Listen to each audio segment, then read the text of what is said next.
أعيد النور بس نولع النور.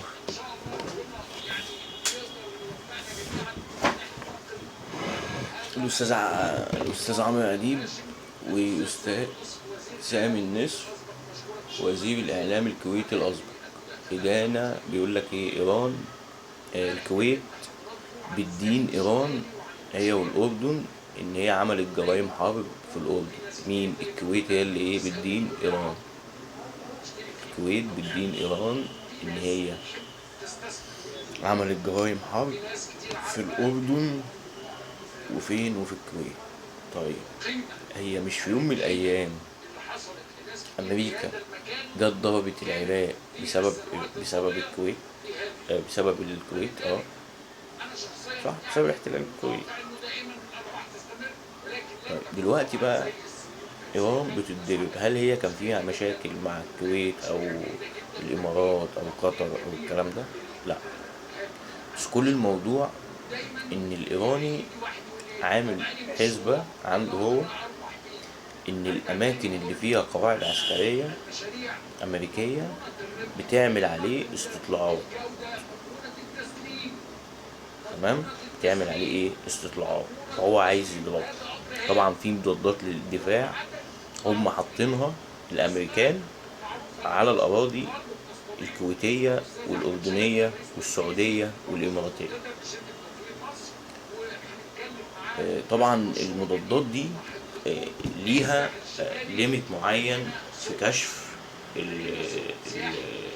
الطيارات والحاجات دي. طبعا ده كان اعتراف رسمي من مين؟ من وزير الخارجية القطري. قال ايه يا جماعة؟ قال ان العدوان الاسرائيلي، قال كده بالنص، ان العدوان الاسرائيلي قاموا بضرب اهداف ولكن استخدم طيارات، للاسف اجهزة الرادارات اللي عندنا ما كشفتهاش. هو قال كده ان العدوان الاسرائيلي استخدم طيارات، اجهزة الرادارات اللي عندهم ما كشفتهاش. ده بقى مشكلة كبيرة. ليه بقى؟ لأنه هو مديك حاجة محددة بقدراتك الدفاعية. في نفس الوقت إسرائيل معاها سلاح ممكن يطلع ويطير ويلف الوطن العربي كله ويعمل ضربات جوية وما يكتشفوش غير الضربة الجوية. فاهم مدى خطورة الكلام اللي بيتقال؟ طيب لو اسرائيل معاها كده، هل امريكا ما معهاش اقوى من كده؟ طبعا كله دلوقتي مستغرب. طب هل ايران بتضرب في الدول دي في المدنيين عمدا، ولا ضربت في المدنيين الاسرائيليين طشاشا كأنه واحد بيحدف بالطوب؟ الصواريخ البالستية ما كانتش نازلة غير كده، ما كانش فيها أهداف محددة. يعني نعم ضربت كام مكان، 3 أماكن أو 4 أماكن في إسرائيل، بس ما عملتش المهمة الكاملة.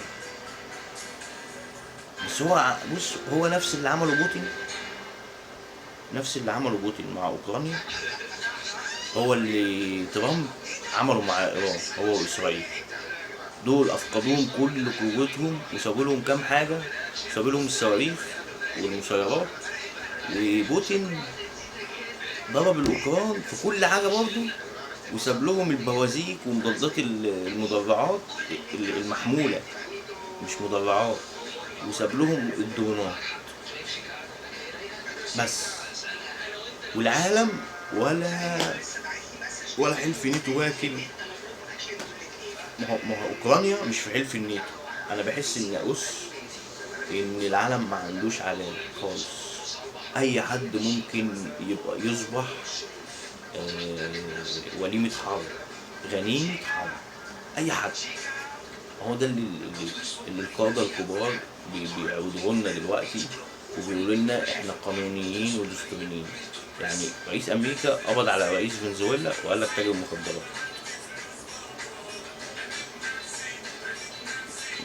محدش فاهم حاجة. رئيس دولة خاطف رئيس دولة ويقول لك ده تاجر مخدرات وخلع. وبوتين صحي الصبح راح ضارب اوكرانيا كلها. وبتاع الصين طلع قال لك انا هحاصر جزيرة تايوان. جزيرة تايوان. وقام جاي عامل تدريبات مرة واتنين، واللي ما يشتري يتفرج. اه والله. واسرائيل طلع اسماعيل هنية قال لك انا معانا المقاومة معاها صواريخ تولع في اسرائيل كلها، وملاها قالها بالفم المليان. بعد كده الشعب الفلسطيني بدأ يمسك في الشعب الإسرائيلي. في الأول كانت مدنيين فلسطينيين اللي ضرب واحد بسكينة. بعد كده أمين الشرطة في مصر قام جاي فتح الطبنجة بتاعته على الفوج الإسرائيليين، ودايرة الدايرة وكله ضرب في بعض لحد يوم كام؟ لحد يوم 7 أكتوبر، بداية ضرب الشعب الفلسطيني. بعد كده بقى اليمن طلعت قالت لك بس انا ما حدش هيعدي من البحر عندي، واللي هيعدي من هنا هفتشه وهفرقع السفن. الدنيا خربت في كل حته. عمالين بقى نسمع متاهات في متاهات ولا حد فاهم حاجه. وبقت ايه اللي معاه القوه واللي معاه القنابل الهيدروجينيه، انا كمان معايا قنبله هيدروجينيه وممكن اولع. فايه كل واحد ايه يوعي اكل عيشه وما يخرجش بره حدوده وبره دولته، لحد ما نشوف حاجه للانسانيه اللي احنا عايشين فيها دي.